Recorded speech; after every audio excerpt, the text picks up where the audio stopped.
I remember the sound my fork made when it hit the plate. Too loud for a quiet kitchen. She didn't look at me when she said it. I told the kids already at dinner.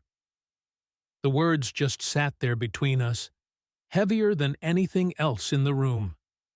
I felt my chest tighten, not with anger, but with a kind of cold clarity I hadn't felt in years. I stared at the table, at the little ring of water from my glass, buying myself a second I didn't really have. I said it slowly, because once it was spoken, it would change everything. Then, there's no... I stopped. My mouth had already decided, even if my heart was still scrambling to catch up. I could hear the dishwasher humming, the house pretending this was just another night. But something irreversible had already happened. A decision had been made without me, and I knew, right there, that whatever came next, I wouldn't be able to protect everyone anymore. Before that night, my life looked ordinary in a way that had once felt like an achievement. I was 56 years old, married for almost 3 decades, with 2 grown kids who still came home more often than they had to. I worked in operations for a regional logistics company. Nothing glamorous, but stable, predictable. The kind of job that let you plan years ahead without thinking too hard about it. For a long time, that felt like success. My wife and I had built something solid from the outside. We met young, married practical, and learned early how to divide responsibilities instead of dreams. She was decisive, organized, always a step ahead. I was steady, accommodating, good at keeping things from tipping over. It worked. Or at least, it worked the way a routine works. You stop noticing it until it's disrupted. We raised the kids with an unspoken agreement. Consistency mattered more than perfection. Dinner at the table, no phones. Vacations every summer, even if they were modest. Arguments stayed behind closed doors.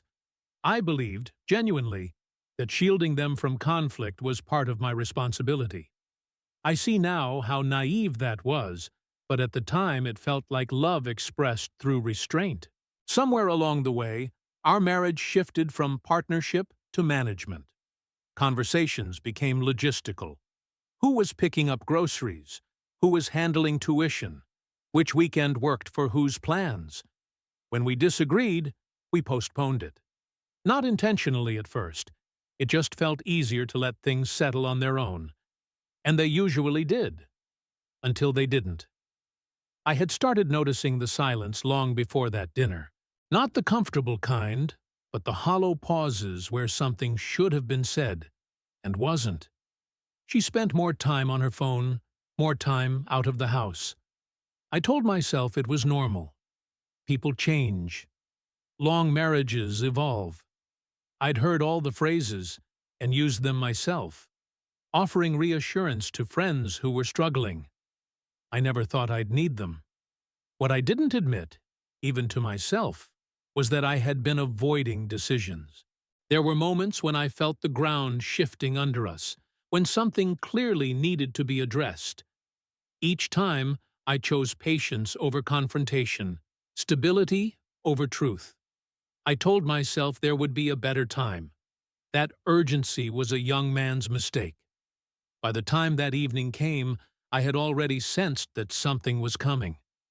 She was calm in a way that didn't match the situation, deliberate with her movements, careful with her words.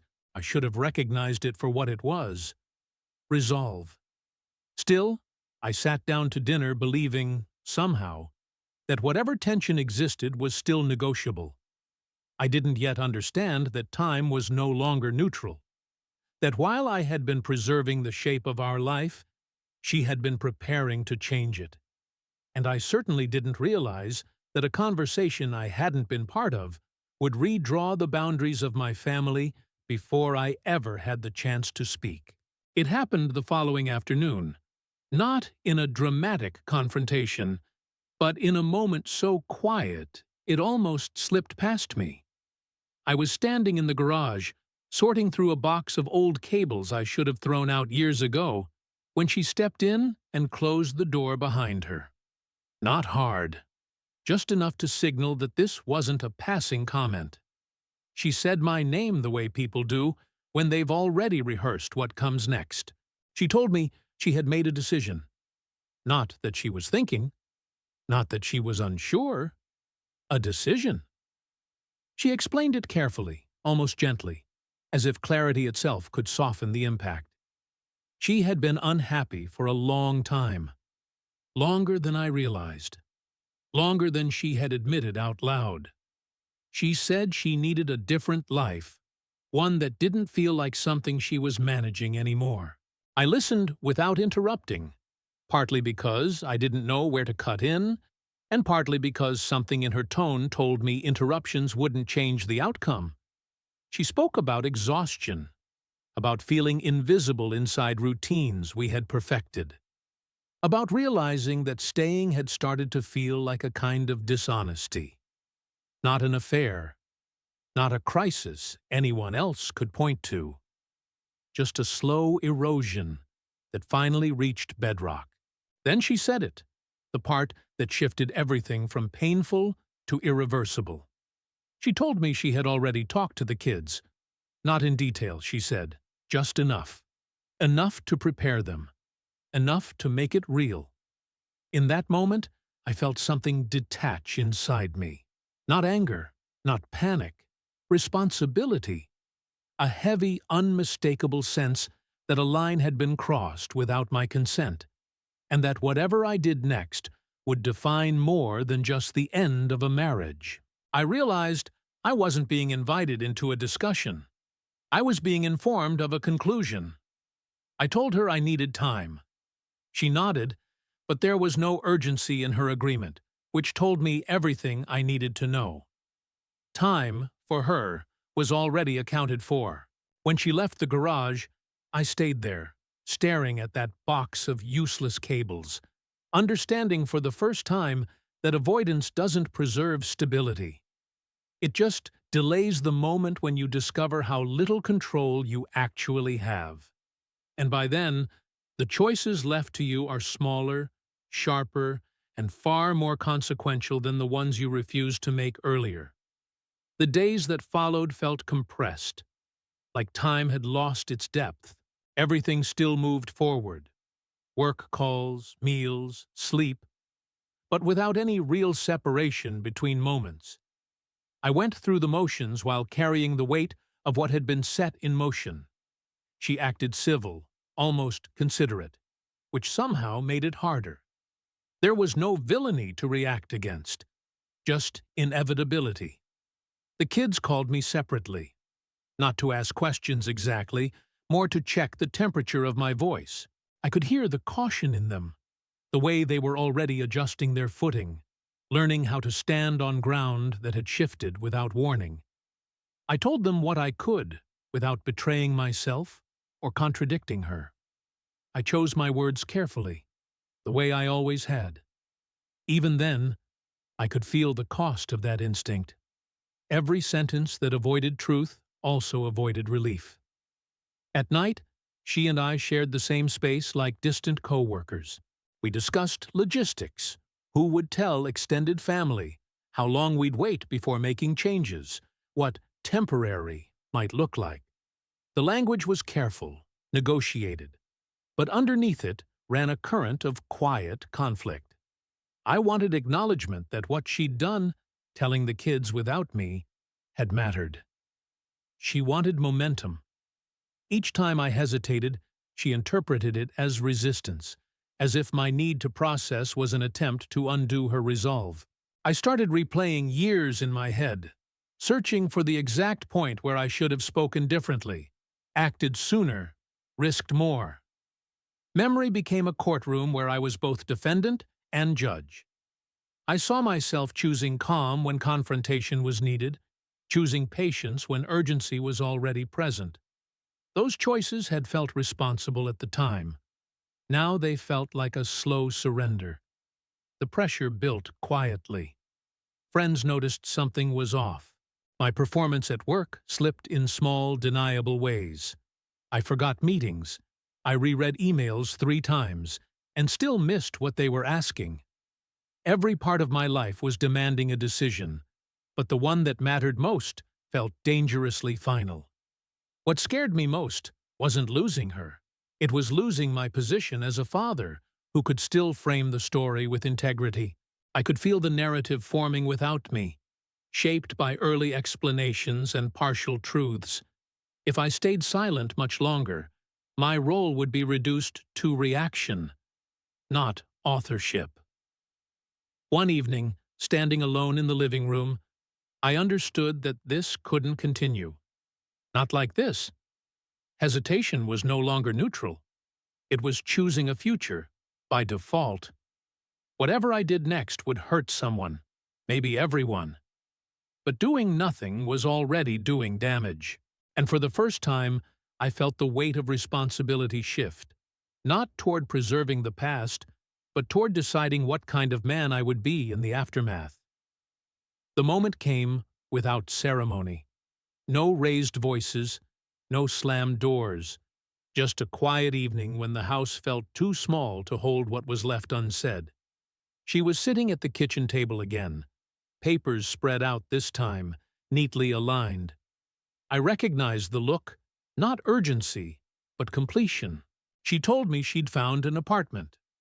A short-term lease, she said, like that detail might soften the impact. She explained the timeline she had in mind, how the transition could be easier if we stayed aligned. That word landed hard. Aligned. As if I'd been drifting, not deliberately standing still. I felt something settle in me then. Not resignation. Resolution. I told her we needed to stop. That whatever planning she was doing, I couldn't be folded into it as a passive participant anymore. I said what I should have said months, maybe years, earlier. That telling the kids without me wasn't just a misstep. It was a decision that stripped me of my voice as a father. That I wouldn't continue pretending this was mutual when it hadn't been. She looked at me for a long time. Truly looked. And for the first time since this began, her certainty wavered. Just slightly. Enough to matter. I told her I would speak to the kids myself. Fully. Honestly. Not to undermine her, but to reclaim my responsibility. I said I wouldn't lie to preserve comfort, and I wouldn't stay silent to preserve peace. Whatever came next would be real, even if it was painful. The choice was irreversible the moment I said it. I could feel it. The line I hadn't crossed for years was finally behind me. There was no version of this where we returned to how things were, but there was a version where I didn't disappear inside the ending. When I left the kitchen, my hands were shaking, not from fear, but from the release of it. I knew the consequences would unfold quickly now, but for the first time since that sentence at dinner, the future felt shaped by intention instead of avoidance. And that, more than anything, told me the story was about to change. She moved out 3 weeks later, not dramatically. A rented van, a few quiet trips back and forth, the careful division of objects that once felt shared and now felt strangely neutral.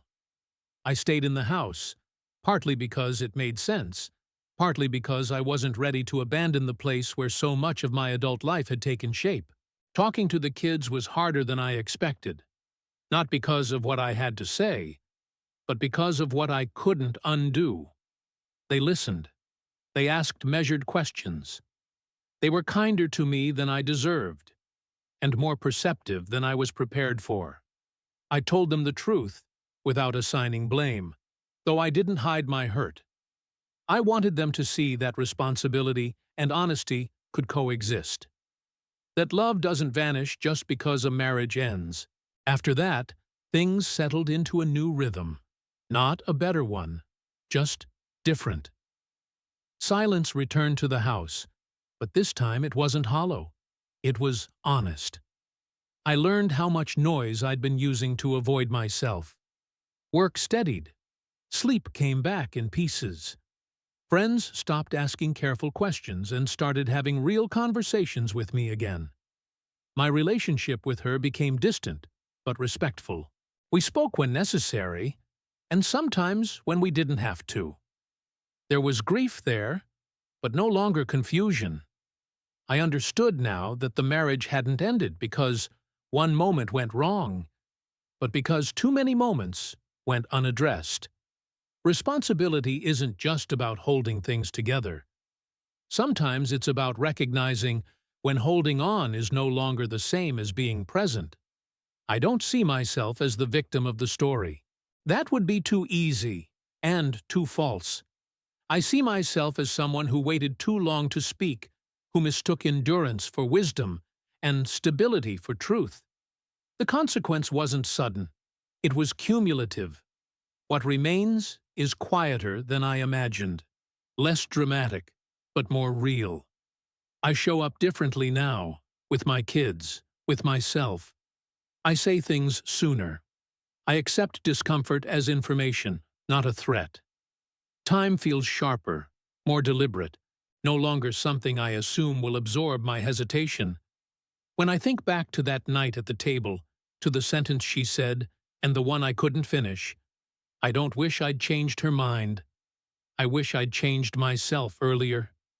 Still, I'm grateful I didn't disappear at the end, that I chose, finally, to be present in my own life, even if it meant accepting the loss that came with it. This isn't a story about divorce.